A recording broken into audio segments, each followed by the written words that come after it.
One of the things I think it's important to talk about is self-image and self-sabotage. Now this topic is important because all we really have is ourselves. We come into this world, we have relationships with other people, but when we die, even if someone's holding our hand, that is a journey we must take on our own. And we will stand before God. We will be alone up there with God. We need to come to terms with ourselves, our values, our goodness. Even if we have some bad qualities, we need to make sure we own them and try to work on them. You see, so many times I see people in this group, and I've done it myself a million times. You do well with the weight loss, you do well with the exercise, maybe you take 25 or 30 pounds off, and then you start sabotaging yourself. Then you start saying, you know what, I really want that hot fudge sundae, I really want this, because you haven't visualized yourself as a healthy, fit person. Now there's two kinds of people. Let's say you were thin and you gained weight for whatever reason, and then you lost weight and now you're at a healthy weight. There's different mind games you play with yourself in that state, because you can visualize yourself as a thin person, because you were. You can close your eyes or get out pictures and see yourself thin.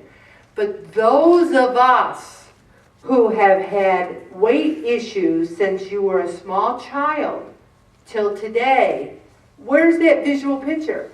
I can't go through and say, oh, when I got married I was so thin, or when after my first child was born I was so thin. I have no physical proof. So I have to invent a healthy thin person here. And that's where a lot of us have problems, seeing that healthy person. And this article is saying that if we believe that we can be healthy, that we can in the long run do it, we will be. Now if I went around the room and I said to everyone, what do you say? I am. I am what? I am hungry and I want to get the heck out of here so I can get home and eat dinner. Or I am crazy because I keep coming to pray it up every week and Ellen's voice is beginning to sound like Charlie Brown's teacher. Wah, wah, wah, wah, wah, wah. Or I am a good person. I am a healthy person. I am someone you would want in your foxhole. You want someone in your foxhole, you get me and I will be there and I will stand by your side and I will never forsake you. One of my very best friends, had a nervous breakdown when we were in college.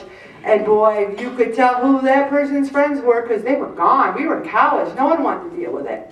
And I went to St. Joseph's Hospital. I went to the mental health ward. I had to take 2 buses. I had to transfer. I didn't even know what transfers were. And I went in that ward, and here I was 19 years old, and I asked for that person, and I wanted to go there. And I took his hand, and he looked at me, and I said, I don't know why I said this. I was 19 years old, and he brings it up to me all the time, because I took his hand, and I said, I'm here. And he goes, I can't believe you came. And I said, I will never forsake you. 19 years old. I took his hand. I said, I will never forsake you. And you know what? I never have. That is good about me. Is it good that I've been struggled with my weight all my life and that I've been a failure and gained it back and lost it? Does that define me? Or does what defines me is that at 19 years old, I took 2 buses and took his hand and said, I will not forsake you. We have to look at our good qualities and say, you know what, Ellen, you made a lot of mistakes. You did a lot of bad things.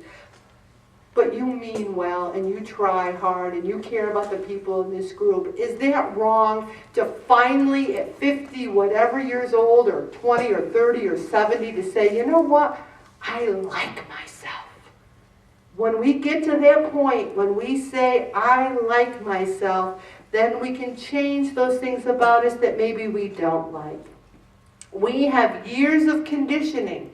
I was doing this photo montage for work, and I was going through all these shots, and I got to this one shot, and there was this woman standing over on the side, and she had like on a green top with like a blazer, and I said, who's that? It was me.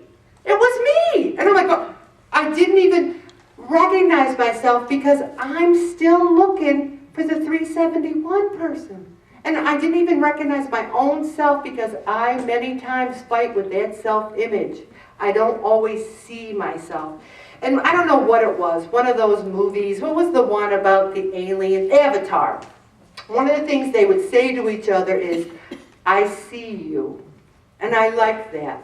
Because when I'm at work and I'll say, hey, you got your hair cut, I like that. And they'll say to me, nobody else mentioned it. Or I'll say, hey, I like that watch, or I like that this or that. Do you look at people? Do you even look at yourself? I've never had trouble looking at other people, but sometimes I've had trouble looking at myself. You want to know what someone's self-image is? Compliment them. Hey, you look great today. Oh, this old thing? I hate it. I think I look like crap. Or, you're really doing great. Yeah, this week. When do you see me next week? You want to see someone's self-image? Compliment them. Because if they say, thank you for mentioning that. And they even make fun of me at work because in a nice way, because I'll say, they'll go, how you doing? They'll say, great, thank you for asking. Because I always say that to me, thank you for asking. But it's contagious because people now say it and they're joking, but they laugh about it. Thank you for saying that. Thank you for asking. All right, and another thing that this article talks about is how you think if you were thin, you know, all your problems would be solved. Your phone would be ringing off the hook. People would be trying to steal you from your husband or wife. You know, your checkbook would balance. It would just be nirvana. And they say, you want to see what people really think about themselves? Look at the lottery winners. There's books that people write.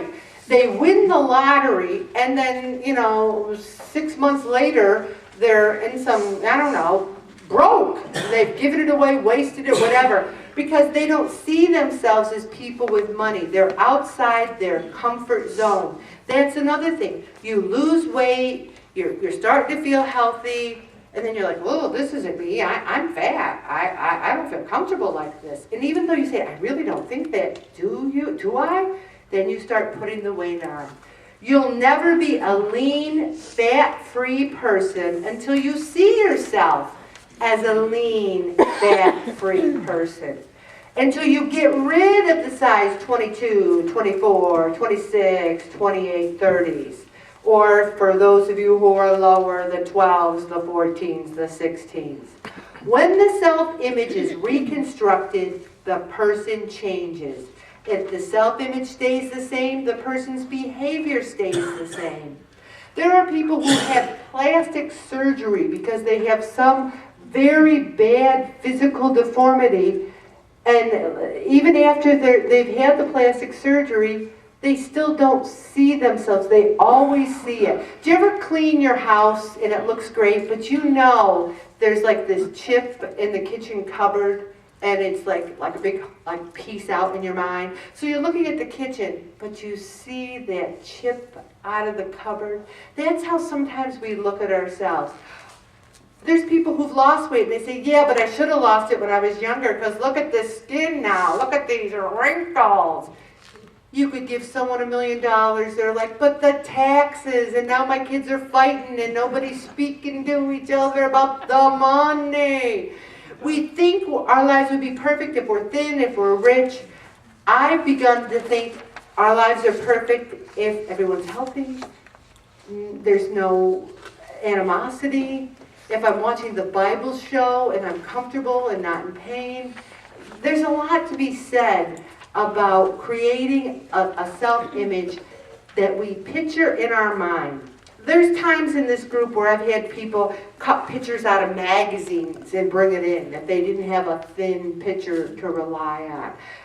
There's times in this group where I've said, keep a journal about how you feel about yourself. I don't mention journals very much anymore because this is not a journal group. I mean, there might be a couple people out there, oh, Ellen, I journal every night. But there's other people that I could give you a gold 18-karat pen and give you a gold journal, and you'd say, I ain't writing no stinking journal, Ellen. But if you sit there and you think thoughts at least, if you, in your mind you think, you know what, Ellen's got a point. I'm blah, blah years old. I've been fighting this battle. I've used every excuse in the book. I just want to be kind to myself, try to eat healthier, not beat myself up. If I had to create a written description of my perfect self-image, yeah, I would like to lose 30 more pounds. I would like to have more money. I would like to not have all these bills every month. But you know what? I'm pretty lucky. Right now, I've kept the weight off I've lost. I love this group. I really try to eat healthy. I try to move more. Things are good. We need to find the positive in our present now. If we're always living for some nebulous future where we're skinny and dating movie stars and drinking Mai Tais, then we're living for some future that doesn't exist. And also, we can't live in the past where we say, why did I gain the weight back? I lost it and I gained it back. You don't think when I lost 100 pounds at Weight Watchers and I went back up to 338, I was so depressed I told people, Father Pryor came to my house. He's like, where are you? I've been looking for you. And I'm like, I'm so depressed. He goes, you're depressed? You don't seem like the depressed type. I'm not the depressed type, but I was depressed. We need to let it go, our past failures. We need to talk to ourselves more positively. And I even correct you. Sometimes when I'll say to someone, I really like that, and they'll say, I feel like I look like crap. I'm like, you say, thank you. Thank you. I appreciate that. We need to see ourselves. People have said, how are you? And they'll say, I'll let you know in a minute. No, that does not define how we are. Our weight is not who we are. I'm going to stop there, Bob.